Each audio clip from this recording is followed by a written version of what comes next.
হরে কৃষ্ণ, রাধে রাধে।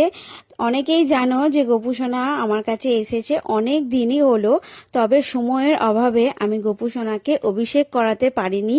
তাই আজকে শিবরাত্রির দিনে আমার কাছে একটু সময় ছিল বেশি, তাই আমি গোপুসোনাকে অভিষেক করালাম।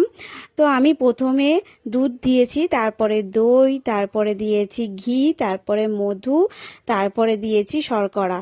তো এগুলো দিয়ে আমি গোপুসোনাকে খুব সুন্দরভাবে আজকে স্নান করালাম। তোমরা অনেকেই জানো যে গোপুসোনাকে মাঝে মাঝে অভিষেক করাতে হয়, তো আমি সময়ের জন্য করাতে পারিনি বলে আজকেই করালাম। আর গোপুসোনাকে স্নান করানোর সময় একটা মন্ত্র বলতে হয়। যাদের কাছে গোপুসোনা আছে তারা অবশ্যই জানো।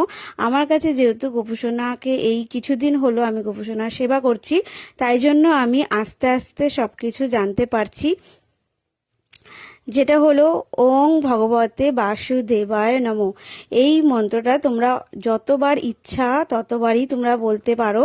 এরকম কোনো ব্যাপার নেই যে দুবার বা তিনবার, এরকম কোনো ব্যাপার নেই।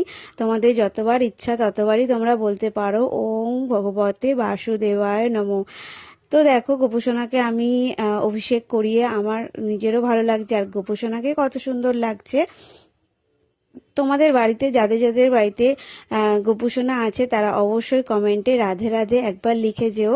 আর আমার গোপুসোনাকে কেমন দেখতে লাগছে তোমরা কিন্তু অবশ্যই কমেন্টে জানিয়ে দিও। আর গোপুসোনাকে সেবা করতে আমার মন প্রাণ দিয়ে খুবই ভালো লাগে, আর মন প্রাণ ভালো হয়ে যায়। তোমাদের কাছে যাদের কাছে গোপুসোনা আছে তারা তো গোপুসোনা সেবা করোই, জানো।